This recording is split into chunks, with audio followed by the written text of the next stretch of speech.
الحمد لله الذي جعل التقوى لباس الصالحين وجعل دين رباطا بين قلوب المؤمنين وأمرنا بالاتحاد والتعاون بين إخواننا المسلمين. أشهد أن لا إله إلا الله وحده لا شريك له الملك الحق المبين، وأشهد أن سيدنا ونبينا محمدا عبده ورسوله الصادق الوعد الأمين. اللهم صل وسلم وكرم وسرف ومجد وعظم على سيدنا وحبيبنا وشفيعنا وقرة أعيننا ومولانا محمد سيد الأولين والآخرين وعلى آله وأصحابه صلاة وسلاما دائمين متلازمين من يومنا هذا إلى يوم الدين. فقال الله تعالى في كتابه العظيم وهو أصدق القائلين: أعوذ بالله من الشيطان الرجيم، بسم الله الرحمن الرحيم. يا أيها الذين آمنوا إن جاءكم فاسق بنبأ فتبينوا أن يصيبوا قوما بجهالة وتصبحوا على ما فعلتم نادمين، كما قال الله تعالى في آية أخرى: أعوذ بالله من الشيطان الرجيم، بسم الله الرحمن الرحيم. ولا تقولوا لما تصف ألسنتكم الكاذبة هذا حلال وهذا حرام ليفتروا على الله الكذبة إن الذين يفترون على الله الكذب لا يفلحون متاع قليل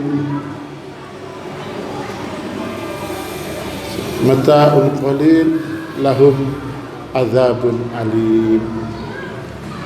وقال رسول الله صلى الله عليه وآله وسلم: المؤمنون للمؤمنين كالبنيان يشد بعضه بعضا.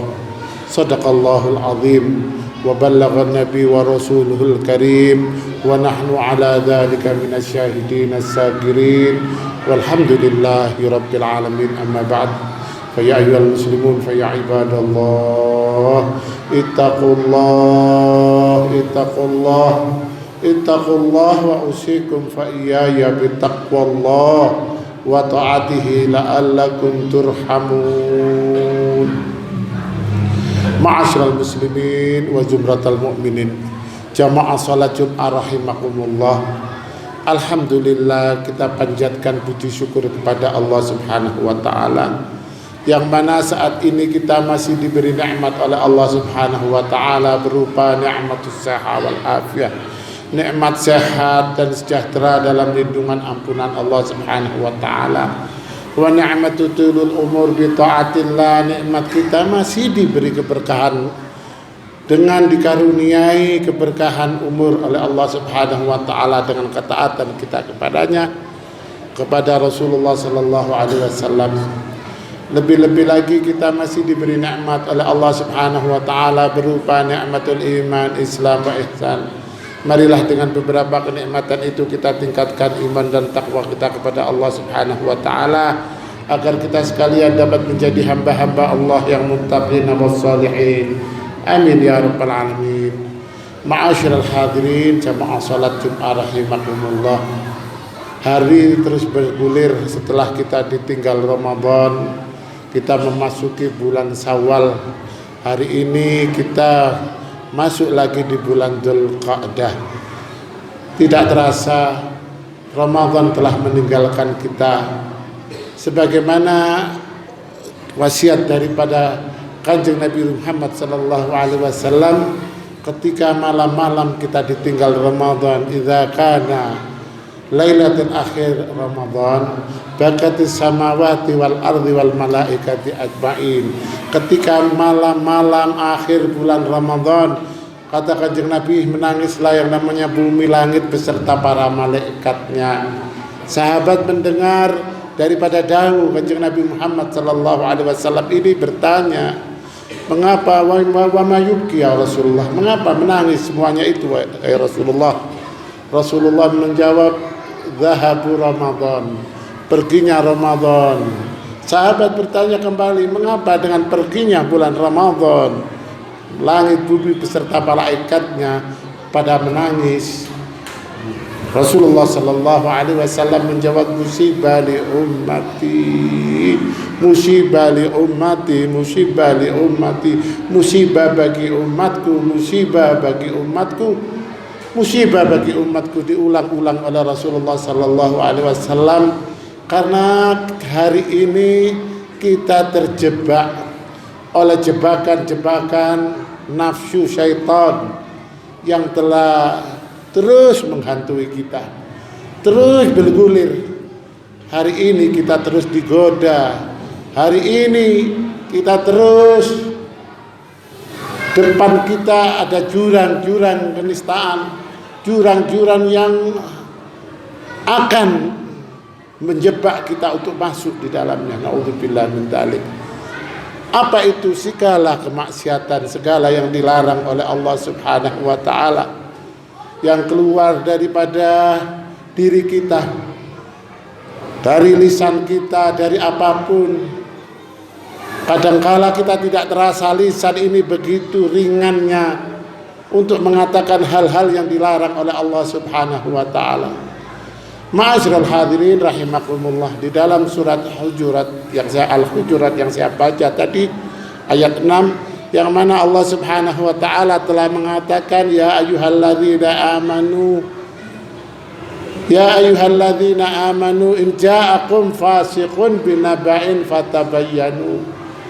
Wahai orang-orang yang beriman, apabila datang kepadamu seorang fasik. Sebab Allah mengatakan fasiqun binaba'in, fasik yang telah mengabarkan kepada kamu, memberitahu kepada kamu, bisa jadi menyesatkan kamu. Fatabayyanu, oleh karena itu tabayyunlah. Fatabayyanu itu artinya kalau di dalam bahasa Indonesia biasa dipakai oleh kita tabayyun, atau telitilah kembali berita-berita itu, ilmu-ilmu yang datang dari mereka, walaupun mereka siapapun.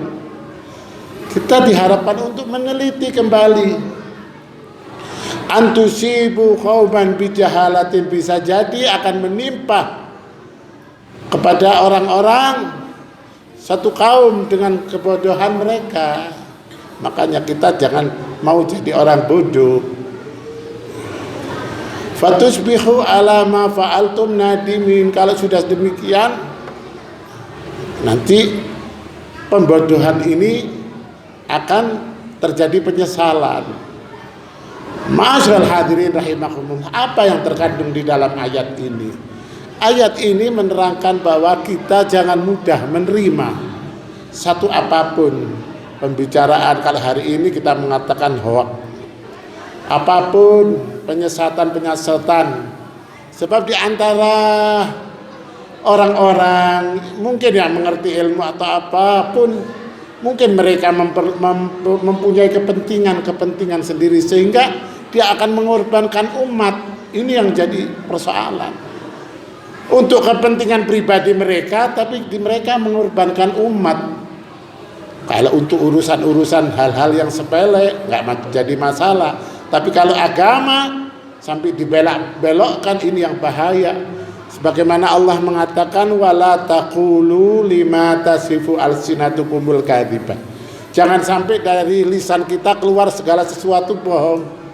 Hadza halalun wa hadza haramun liyaftaru 'alallahil kadzibah. Dengan mengatakan ini haram, ini halal, dengan tujuan bohong untuk kepentingannya. Innal ladzina yaftaruna 'ala Allahil kadhiba, sungguhnya orang-orang yang menjual kebohongannya, yaftar 'ala Allahil kadhiba, menjual kebohongan, la yuflihun, mereka tidak akan menemukan kebahagiaan. Mata'un qalil, kesenangan mereka sedikit. Walahum adzabun alim, dan mereka akan tertimpa oleh azab yang sangat keji. Ma'asyiral hadirin rahimakumullah. Oleh karena itu, ma'asyiral hadirin, kita sebagai umat Islam akhir-akhir ini sering dibedah-bedakan, dipecah-pecah oleh segala macam yang memecah kita. Kita ini sudah terbelah oleh imam, oleh mazhab, oleh organisasi, oleh apapun. Jangan sampai kita sudah dipecah-pecah menjadi terpecah kembali. Satu kelompok sini dengan kelompok sana membenarkan kelompoknya sendiri, membenarkan dalilnya sendiri dan sebagainya. Ini sudah bukan zamannya. Kalau terus umat Islam terjadi seperti itu, apa yang terjadi? Ya, kehancuran umat Islam. Mereka dipecah-pecah demi kepentingan harta mereka masing-masing. Sebagaimana Kanjeng Nabi pernah mengatakan, idza a'zamat ummati dunya nuzi'at minha haibatil Islam. Apabila umatku sudah keranjingan dunia atau materialistis, hilanglah kehebatan Islam. Hilang kehebatan Islam. Kita terpecah belah, kita mayoritas sepertinya lebih kecil daripada minoritas. Kita mayoritas, tapi nggak ada apa-apanya, seperti buih di dalam lautan yang akan hilang disambar oleh air itu sendiri. Na'udzubillah min dzalik. Sebagaimana Kanjeng Nabi Muhammad sallallahu alaihi wasallam pernah mengatakan, al-muslimu lil muslimina kal bunyan. Islam satu dengan Islam yang lain itu seperti satu bangunan. Yasuddu ba'duhu ba'dah, yang mereka saling menguatkan di antara kita. Mereka menguatkan di antara kita, saling menguatkan. Biarlah mazhab atau organisasi yang mereka lebih mengedepankan visi mereka masing-masing. Kita punya visi masing-masing. Kalau kita lebih mengedepankan visi amar ma'ruf, kita cara berdakwah kita amar ma'ruf dengan satu ajaran kebaikan-kebaikan. Kita ambil dalil-dalil yang mengajarkan kita untuk beramar ma'ruf. Pasti orang yang mengambil dalil amar ma'ruf mesti mereka bisa santai, cara berbicaranya santai, tidak menggebu-gebu, karena yang dibicarakan amar ma'ruf, mengajak untuk kebaikan. Ada lagi yang visi mereka lebih menekankan kepada nahi mungkar. Nahi mungkar mengajak orang untuk mencegah kemungkaran. Lah kalau sudah di titik ini, mencegah kemungkaran ini biasanya agak sedikit keras atau marah, sebab di sana sini masih terdapat kemungkaran. Masa sih negara yang mayoritas muslim masih terjadi di sana sini kemungkaran? Mungkin di antara mereka ada yang sedikit marah dan sebagainya. Ada lagi satu gerakan, organisasi atau apapun namanya, lebih menekankan visi mereka supaya demokrasi di Indonesia ini tidak serta-merta hanya demokrasi yang dibuat oleh orang-orang kafir. Marilah kita sisipkan demokrasi yang diadopsi oleh kita umat Islam. Banyak demokrasi yang diciptakan oleh umat Islam, demokrasi yang diciptakan oleh Rasulullah sallallahu alaihi wasallam. Bagus mereka. Nah, ada satu organisasi yang mungkin mengajak seperti itu. Mereka itu sama, berjuang. Gak usah kita dibentur-benturkan oleh mereka. Kita diadu domba satu dengan yang lainnya. Sudah bukan zamannya. Marilah kita bersatu. Kenapa saya mengajak demikian? Saya melihat umat Islam di Indonesia pada sibuk dengan perpecahan sehingga lemah mereka. Ketika kita terzalimi oleh orang-orang di luar kita hampir saja tidak ada pembelaan. Apalagi yang terzalimi dari saudara-saudara kita yang lain, yang mungkin bukan dari golongan kita, organisasi kita diam saja. Padahal itu saudara kita, di mana kita kalau sama mengucapkan la ilaha illallah Muhammad Rasulullah itu saudara kita. Kecuali ada organisasi yang tidak mau dengan Nabi Muhammad, dia punya nabi lain, itu di luar Islam, boleh kita berpisah dengan mereka, kita larang mereka karena nabinya bukan nabi kita. Kita harus pandai-pandai memisahkan, kita pandai-pandai membedakan antara mana saudara kita, mana yang merusak daripada agama kita. Ma'asyiral hadirin rahimakumullah. Apalagi kita dalam waktu dekat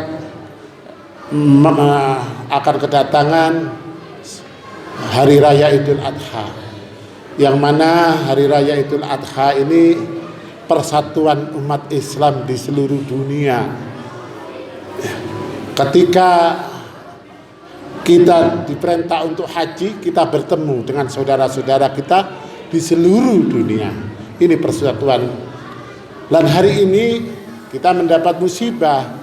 Rupanya hari ini jamaah haji Indonesia belum bisa berangkat oleh beberapa keadaan. Oleh karena itu, mumpung kita ada kesempatan hari raya atau Idul Adha di negeri kita buat sedemikian rupa apa yang harus kita kerjakan. Hari raya Idul Adha itu kita fokuskan, kita untuk mencontoh daripada suri tauladan Nabi Allah Ibrahim alaihissalatu wassalam. Kalau orang haji adalah orang yang menapaktilasi perjalanan ibadah daripada Nabi Ibrahim alaihissalatu wassalam. Hari ini atau bulan yang akan datang kita nggak bisa haji, lebih baik kita menteladani apa yang pernah diteladani oleh Nabi Allah Ibrahim alaihissalatu wassalam, yang sebagaimana Allah mengatakan qad kanat lakum fi Ibrahim walladzina ma'ahu, ada daripada diri Nabi Ibrahim beserta orang-orang yang bersama Nabi Ibrahim untuk bisa kita teladani. Apa yang diteladani oleh apa yang harus kita teladani dalam diri Nabi Ibrahim? Banyak. Di antara kepatuhan Nabi Allah Ibrahim alaihissalatu wassalam kepada Allah subhanahu wa ta'ala, ketika Allah mengatakan kepada Nabi Ibrahim, Qala aslamtu li rabbil alamin. Ketika Allah mengatakan patuhlah kamu kepadaku, Nabi Allah Ibrahim mengatakan qala aslamtu li rabbil alamin, aku akan patuh dengan Allah yang telah menciptakan alam semesta ini. Ma'asyiral hadirin rahimakumullah. Nabi Allah Ibrahim alaihissalatu wassalam diciptakan oleh Allah menjadi manusia khalilan, manusia yang oleh Allah subhanahu wa ta'ala disebut khalilan, yaitu manusia pilihan Allah subhanahu wa ta'ala, manusia khusus yang dipilih oleh Allah subhanahu wa ta'ala. Sehingga Allah mengatakan wattakhadallahu Ibrahim khalilan, aku memberi gelar Nabi Allah Ibrahim adalah khalilan. Ketika Nabi Allah Ibrahim alaihissalatu wassalam diberi gelar khalilan, di antara orang-orang ada yang bertanya, li ayyi syai'in ittakhadallahu khalilan, dengan apa wahai Nabi Allah Ibrahim engkau diberi gelar oleh Allah subhanahu wa ta'ala khalilan? Nabi Allah Ibrahim mengatakan bitsalatsah, dengan 3 saja. Apa yang dikatakan oleh Nabi itu? Ikhtartu amrullah ala amri ghairi, aku lebih mementingkan perintah Allah daripada perintah-perintah yang lain. Nabi Ibrahim memegang amanat dari Allah. Enggak mudah Nabi Allah Ibrahim menyesatkan umat, enggak mudah Nabi Allah Ibrahim membolak-balik ayat, enggak mudah. Enggak seperti orang-orang sekarang. Nabi Allah Ibrahim, ikhtartu amrallah ala amri ghairi. Aku lebih mementingkan perintah Allah daripada yang lainnya. Ini yang harus kita contoh. Nabi Ibrahim teguh dengan perintah Allah. Yang kedua, wa mahtamamtu bima takafalallah. Aku tidak pernah mengeluh ketika Allah menguji aku dengan beberapa macam ujian. Banyak ujian Nabi Allah Ibrahim. Tidak corona seperti ini saja. Banyak. Nabi Ibrahim diperintahkan oleh Allah untuk menumpas patung-patung di sekitar Ka'bah. Dilaksanakan sampai disiksa oleh Raja Namrud.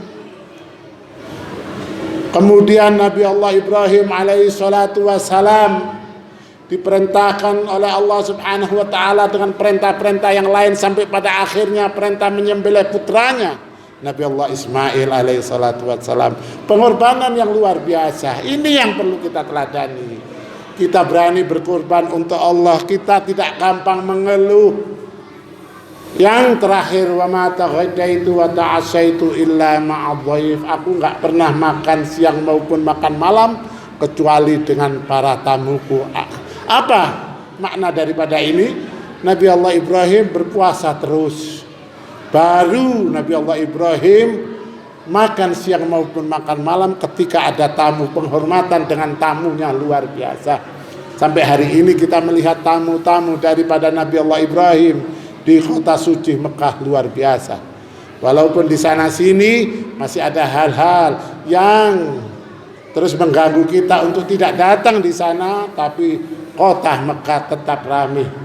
Oleh karena itu, ma'asyiral hadirin rahimakumullah, 3 pedoman, 3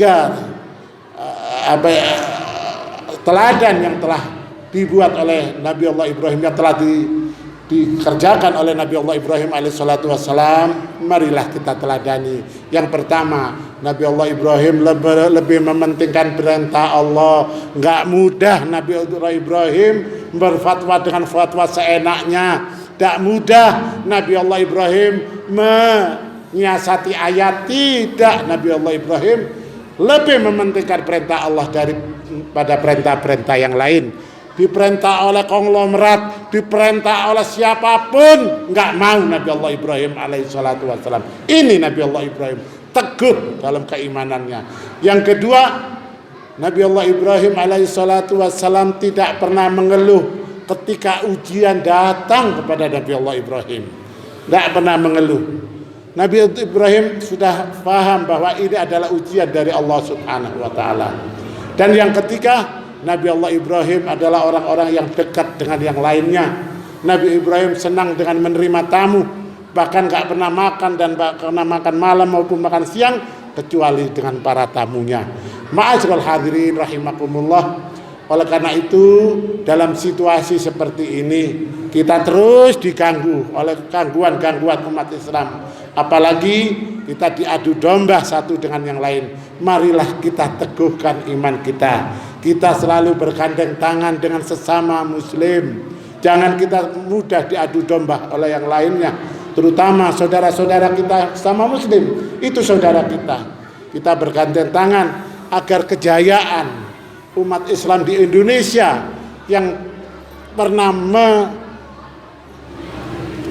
menorehkan sejarah yang luar biasa di Republik ini, yang menciptakan persatuan, kesatuan, bahkan menyusun undang-undang, menyusun Pancasila dan sebagainya, tidak lain adalah para ulama kita, umat Islam, cendekiawan-cendekiawan muslim. Mudah-mudahan Allah Subhanahu wa taala menguatkan iman kita, menyatukan kita kepada sesama umat Islam agar kita bersatu padu menanggulangi semua apa yang diperintahkan oleh Allah Subhanahu wa taala, dan mudah-mudahan kita kuat menanggulangi apa yang dilarang oleh Allah Subhanahu wa taala. Harapan kita tidak ada lain. Kita apabila sudah dipanggil oleh Allah Subhanahu wa taala, mati dalam keadaan husnul khotimah. Karena apa? Kita sudah lulus hubungan kita dengan manusia, dan kita juga lulus hubungan kita dengan Allah Subhanahu wa taala. Sehingga apabila nyawa akan diambil oleh Allah Subhanahu wa taala harapan kita. Mudah-mudahan kita mati dalam keadaan husnul khatimah. Amin amin ya rabbal alamin. A'udzubillahi minasyaitonir rajim. Bismillahirrahmanirrahim. Idza jaa nasrullahi wal fath wa ra'aitan nasa yadkhuluna fi dinillahi afwaja fasabbih bihamdi rabbika wastaghfir innahu kana tawwaba. Barakallahu li wa lakum fil Qur'anil azim wa nafa'ni wa iyyakum minal ayati wa dzikril hakim wa taqabbala minni wa minkum tilawatahu innahu was-sami'ul alim. Aqulu qawli hadza wastaghfir innahu wal ghafurur rahim.